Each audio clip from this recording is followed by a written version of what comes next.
¡Hey! ¿Qué pasa, cracks? Bienvenidos, bienvenidas una vez más a la sección de arte y metal extremo en musicografía. Aunque este vídeo ya lo teníamos pensado desde hace unas semanas, la verdad que pues hemos ido sacando otras cosas y hemos dejado un poco de lado pero al final aquí está. Y hemos hecho un poco de trampa comparado a lo que solemos hacer normalmente, porque ya sabéis que lo que solemos hacer es hablar de un artista y de un grupo en sí, pero en esta ocasión es verdad que vamos a seguir haciendo lo mismo, pero no con un cuadro, con tres. Por lo tanto, poneros cómodos, poneros cómodas, porque hoy vamos a hablar de la relación entre Theodor Kittelsen y Burzum.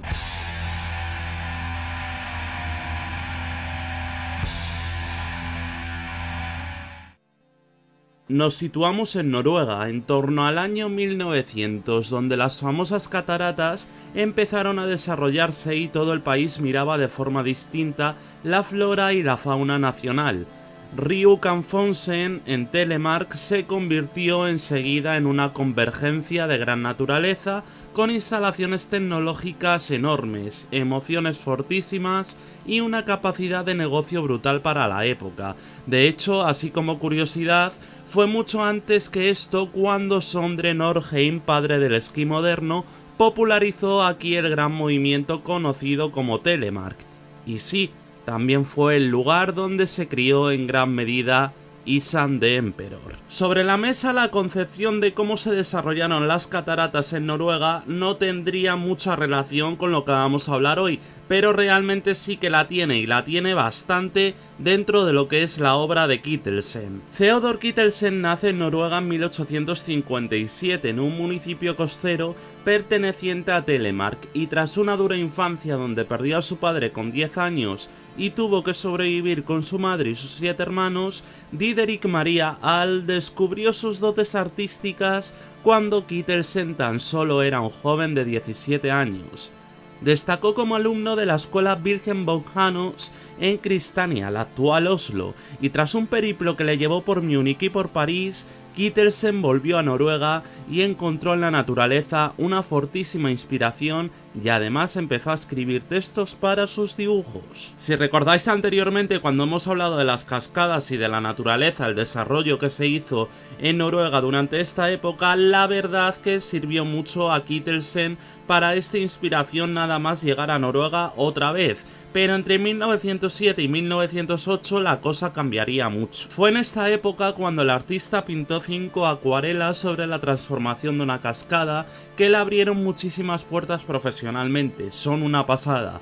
Su estilo neorromanticista, la pintura naif y el añadido de que Telemark fuese considerado entonces como la nación del espíritu interno hizo que sus obras brillantes y de interpretación libre tuviesen cabida en otros ámbitos culturales. Dentro de esos textos que añadía a sus dibujos Kittelsen, la verdad que le sirvieron mucho como inspiración también para crear otro tipo de obras, tales como por ejemplo retratar duendes, trolls o cualquier otra criatura fantástica que le abrieron muchas puertas profesionalmente en este mundillo de la literatura fantástica. Y es aquí cuando realmente se abre lo que es el paralelismo entre la obra de Kittelsen y la obra de Burzum, donde poco a poco empezarían a juntarse ciertos patrones que llevarían a las dos cosas a unirse. Peer Gynt es una obra dramática convertida a obra de teatro escrita por Henrik Ibsen, y es de la misma de donde Kittelsen adaptaría sus primeros elementos fantásticos, debido a que ilustró esta obra de teatro en 1890. No fue hasta 2 años más tarde cuando los elementos fantásticos tales como dragones, sierpes de mar ante una embarcación o juguetones duendecillos empezaron a aflorar en sus obras. Pero es que, aunque todo parezca felicidad, naturaleza, días soleados y criaturas fantásticas, no todo es luz dentro de la obra de Kittelsen. En 1894, Kittelsen comienza una serie de cuadros donde su temática deja todo claro: la muerte negra. Esta serie de cuadros está formado por Peste en las escaleras, del año 1896, la venida de la peste, Miriada de ratones y por supuesto una obra que os sonará mucho titulada El mendigo y donde no hay lugar a dudas de dónde tenemos la relación con Burzum. Aunque realmente no hay una afirmación oficial por parte de Barbie Kernes de cómo llegó a la obra de Kittelsen, nosotros lo que hemos imaginado es que llegó sobre todo gracias a esas ilustraciones fantásticas que comentábamos anteriormente y sobre todo pues gracias a esto empezó a indagar un poco en su obra y se encontró con un artista que le encantó sin lugar a dudas, como vamos a ver. Ibis Lisset Taros salió a la venta en abril de 1994 tras gestarse durante 2 años y supuso el tercer larga duración de este proyecto, representando con su título algo muy relacionado a la oscuridad de ambas obras, Si la luz nos lleva.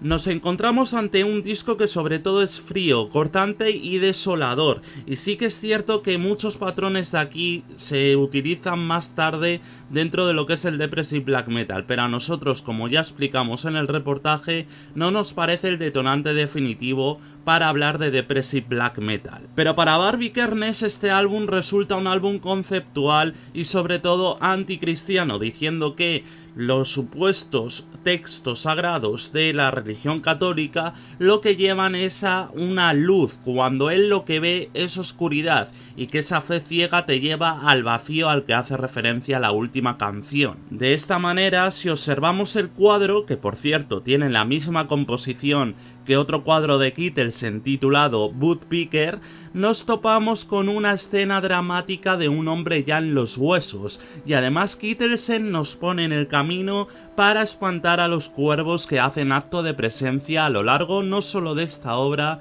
sino de toda la serie de cuadros. Casi que se podría interpretar en el cuadro del mendigo que Bach quiso simbolizar también el camino hacia esa falsa luz y su propia muerte, con el cadáver de un hombre que parece estar diciendo suscríbete a Musicografía, o por otro lado está implorando una salvación que al final no llega nunca. La relación entre Ibis Lisset Taros y lo que es esta obra del mendigo de Kittelsen, hay una unión muy clara que es la unión de la muerte, ya sea de una manera o de otra, ya sea con un concepto o con otro, pero siempre asomando la cabeza.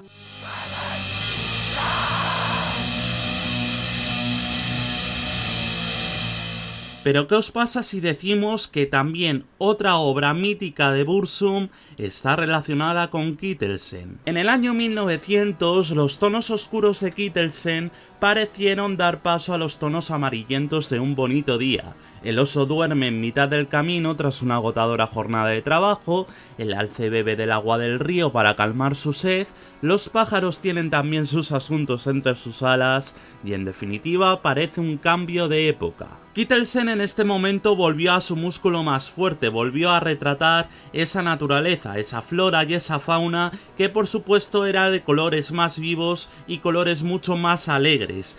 Pero también volvió a otra cosa y volvió a retratar a hombres y mujeres en el campo. De esta manera tenemos dos obras que siempre he considerado bastante ligadas entre sí.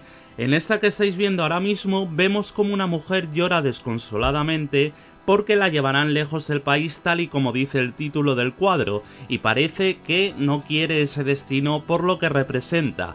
Mientras que en la segunda, una mujer con lo que parecen los mismos ropajes toca una trompeta de abedul, instrumento muy común en países escandinavos, en lo alto de una montaña. Casi como si fuese un anuncio, esperando a que alguien la escuchara desde el lugar donde se encuentra. Obviamente, y como habréis adivinado, en la segunda obra encontramos esa relación entre Philosophem y la obra de Kittelsen. Philosophem fue el LP que continuó el trabajo de Bach tras Ibis Lisset Taros.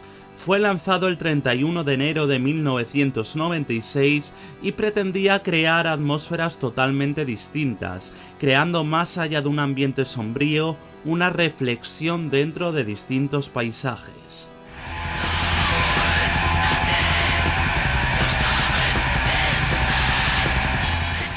De hecho, casi que os diría que la relación entre Philosophin y la obra de Kittelsen es muchísimo más rica, sobre todo porque dentro de lo que es el concepto del disco, pues no vemos claro a quién está cantando esas canciones Bart Vikernes y sobre todo en qué plano están hechos. De esta manera, al igual que la protagonista, no vemos hacia dónde se dirige ese canto que está haciendo con su trompeta de abedul. Preguntas puramente existencialistas, la reflexión sobre el día y la noche o el sentido de la vida son algunos de los patrones que marcan la obra. Incluso en la tercera canción se hace referencia a la nostalgia de estar en un lugar donde eras feliz. ¿Recordáis el cuadro que os comentaba antes? Pues parece que incluso Bart podría haberse basado en algo así. Es tal el nivel que quiere ejemplificar Bart Vikernes con esta obra y sobre todo gracias a esa repetición constante de elementos dentro de las canciones para crear ambientación, que dentro de lo que es la obra también se atrevió a citar a un famoso poeta noruego, concretamente a Johann Sebastian Welhaven, el cual fue un autor, poeta, crítico y teórico del arte noruego y que ha sido catalogado como una de las grandes figuras de la literatura noruega. El autor, nacido en Bergen, es citado a través de un poema en dicha canción.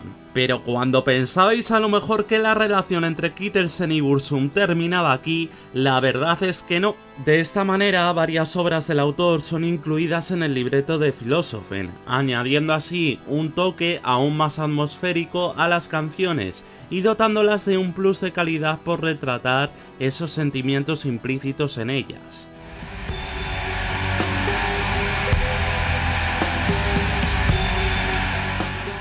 Si bien las obras de Kittelsen también fueron utilizadas por otros artistas para crear ciertos discos, pues la verdad que con Varg no se detuvo aquí la cosa y también está presente en un disco que no a todo el mundo agrada especialmente. Cuando salió Thulean Mysteries en 2020 pudimos observar la obra Noeken de Kittelsen, pintada en 1904 y que representa un Nixe, un espíritu acuático cambiaformas, despiadado y vengativo que se hace pasar por una bella dama para cometer sus fechorías, lo cual viene como anillo al dedo tratándose de un disco que hizo Varg para su propio juego de rol. Si queréis investigar un poquito más sobre estos seres, la verdad que es una cosa bastante interesante y de hecho os voy a hacer una recomendación literaria porque hablando de los hermanos Grimm podemos encontrarnos por ejemplo La Undina del Estanque, un cuento fantástico que sin dudas os va a explicar muchísimas cosas sobre estos seres. Y ahora sí que sí, aquí hemos terminado nuestra relación con Burzum y con Kittelsen, a ver qué se nos ocurre para la siguiente ocasión, pero como habéis visto, una relación con luces y con sombras y todo tipo de interpretaciones. Nos vemos en el siguiente vídeo y ya vamos pensando qué traeros en la siguiente ocasión. ¡Adiós!